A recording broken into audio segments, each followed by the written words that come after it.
Salam uşaqlar. Videomuzun ikinci hissəsi ilə davam edirik. Birinci sualımız belədir. Ədədin tam hissəsini tapın. Biz baxırıq 8 kök altında 3. Buna dəymirik. Bundan işimiz yoxdur. Üstünə gəlsin. Növbəti ədədimiz nədir? Kökün altında 27. Kök altında 27-ni necə yaza bilirik? Kökün altında 9 vurulsun 3 yaza bilirikmi? 8 kökdə 3 üstə gəlsin 9-dan nə çıxır? 3 və kökün altında qalır 3. Buradan baxırıq bunların cəminə 11 kök altında 3 və daha sonraki addımımız nədir? 11'i kvadrata yüksəldib içəri salırıq. 11'in kvadratı nədir? 121. 121'i də 3'ə vururuq 369.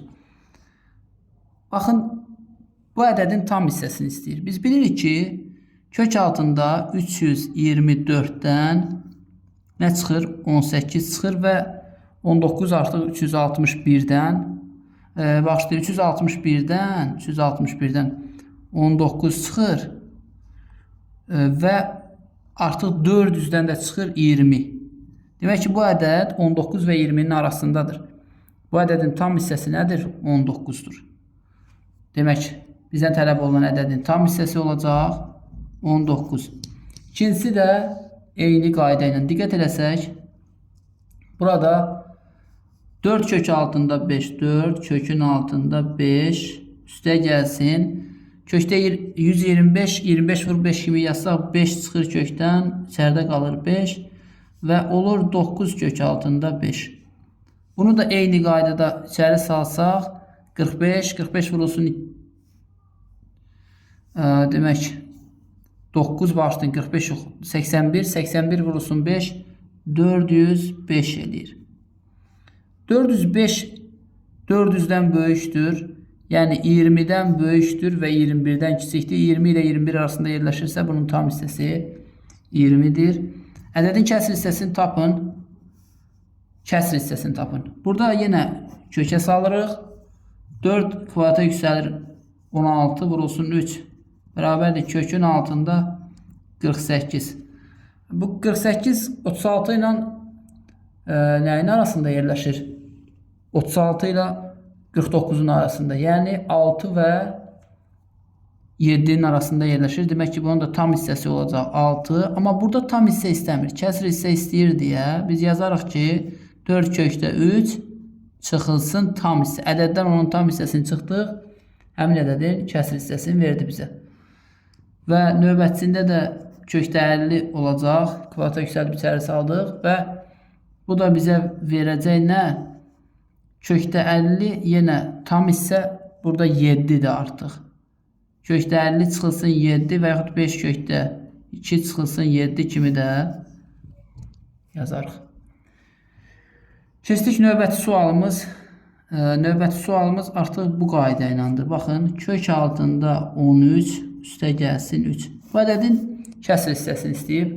Mən adətən qısa olsun deyə izahdan sonra deyirəm ki, uşaqlar bunu kök altında 13, kök altında 13'ün tam hissəsi nədir? 3. Kök altında 13'ün tam hissəsi çıxılsın 3. Əgər burada üstə gəlsin hər hansı bir ədəd varsa. Və belə də ki, bunun açıqlaması belədir. Kök altında 13'ün tam hissəsi eləyir 4. 4 tam neçə? Bu da 3. Eləyir 7 tam neçəsə. Demək ki, biz nə edirik? Düz baxdığımı. Başlayın 4 tam yox, 3 tam. 6 tam neçəsə. Onda kök altında 13 üstə gəlsin 3'dən çıxırıq 6'nı. Bu da kök altında 13 çıxılsın 3 deməkdir. Yəni bu səbəbdən olur. İndi tam göründü mü, görünmədi mi? Görənmədim. Baxın, son hissə belədir. Növbəti sualımız belə bir sualdır. Burada da heç nə, sadəcə olaraq vurmadan istifadə edirik. Yəni bunu daha doğrusu buna. Kökdə 2'ni kökdə 32'ye vuranda kökün altında 64 verir. Çıxılsın kökdə 2'ni kökdə 8'e vuranda kök altında 16 verir. Və bu da 8 çıxılsın 4 bərabərdir 4 edir. Daha sonra baxaq görək. Kökdə 5'i 20'ye vuranda kök altında 100, oradan çıxır 10. Kökdə 5-i 45-ə vuranda kök altda 200, 225, buradan da çıxır 15 və bu da bərabərdir -5. İfadəsinin qiyməti -5 olacaq. Daha sonraki sualımıza baxaq. Burada artıq görürsünüzmü müxtəsər vurma düsturu 7-ci sinifi xatırlayırıq və kök altda 7-nin kvadratı, kök altda 7-nin kvadratı çıxılsın 2-nin kvadratı olan, 2-nin kvadratı 4, birbaşa yazaq da. Kökdə 7-nin kvadratı bizə nə verir? 7 çıxılsın 4 bərabərdir 3. Yəni bu ifadənin qiyməti olacaq 3. Burada da eyni qaydada 8 çıxılsın 3-ün kvadratı 9, bu da bərabərdir 1, amma mənfi. Burada kökün altında, kök altında 2 çıxılsın 1, kök altda 2 çıxılsın 1 vurulsun. Təkrar kökün altında, bax fikir versiniz, burada təkrar kökün altında bir ifadə var. Nədir o ifadə? Kökdə 2 üstə gəlsin 1. Bu müsbət ədəddir. Ona görə kökdə 2 üstə gəlsin 1-in kvadratından kökdə 2 üstə gəlsin 1 çıxır. Və kökün altında alırıq kökdə 2-nin kvadratı 2 çıxılsın 1. Bu da bərabərdir. Bizə nə verir? Kök altında 1 bərabərdir 1-ə. Baxın son hissə. Kök altında 1 bərabərdir 1-ə. Və ikinci eyni tip sualdır. Sadəcə olaraq burada biraz fərqli nədədir? Kök altda 3 üstə gəlsin 2. Burada isə kök altda 3 üstə gəlsin 2-nin kvadratı kökün altındadır. Yəni buradan kök altda 3 üstə gəlsin 2 çıxacaq. Və nəticədə kök altda 3 üstə gəlsin 2-nin kvadratı yaranır kökün altında. Buradan da müsbət ədəd olduğu üçün kök altda 3 üstə gəlsin 2 olduğu kimi çıxır.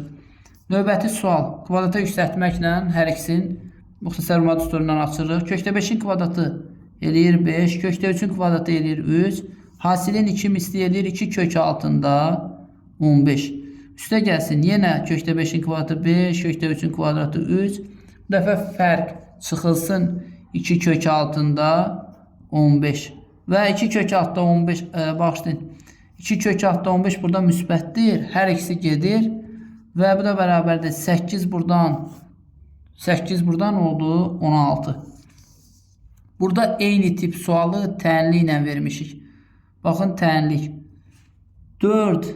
8-dən nə çıxır? 2. 2 vurulsun 4 olur 8.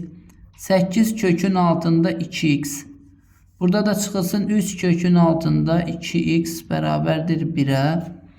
Nə edirik? Necə həll edirik? Alınan cavabımız nədir?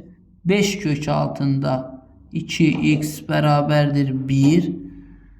Və biz istəsək bunun sağın solun kvadrata yüksəldərik. Olacaq 5 kökdə 2-nin kvadratı nədir? 50 vurulsun x.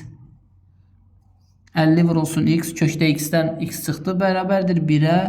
Və x bərabərdir 50-də 1. Bu da 0,100-də 2. Baxaq. Yəqin ki görünür. Keçdik növbəti sualımıza. Növbəti sualımız belədir. Fikir verin. Kök altda 24. Kök altda 24 nədir? 2 kök altında 6. Çıxılsın kök altında 2. Çıxılsın kök altında 6. Bölünsün 12. Kökdə 12 çıxılsın 2. Və buradan nə edirik? Bu da bərabərdir. Bu da bərabərdir. Qalır kök altında 6 çıxılsın kök altında 2.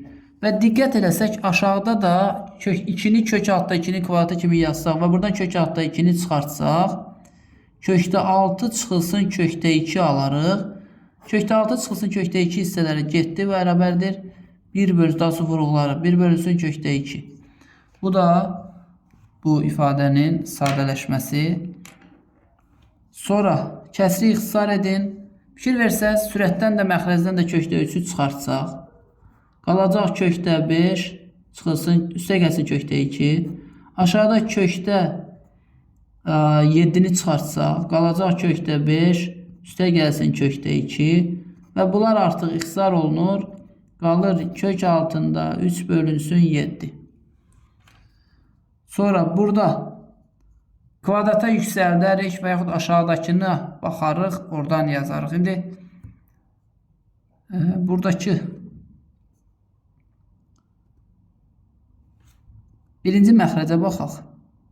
Məxrəc kök altında 2 üstə gəlsin 1-in nəyidir? Kvadratıdır. Cəmi 3, kökdə 2-nin kvadratı 2, 1-in kvadratı 1 toplayanda 3, hasilin 2 misli. Sürətdən biz nə edə bilərik? Kökdə 2-ni çıxardarıq mötərizə xaricinə. Kökdə 2-nin kvadratı kimi, bu kvadrat var axı burada. Bir də nə qalar? Kök altında 2 üstünə gəlsin 1-in kvadratı. Fikir verin. Bunlar getdi. Kökdə 2-nin kvadratı qaldı. Bu da bərabərdir 4. Növbəti videoda növbəti mövzulara toxunarıq. Hələ ki bu qədər.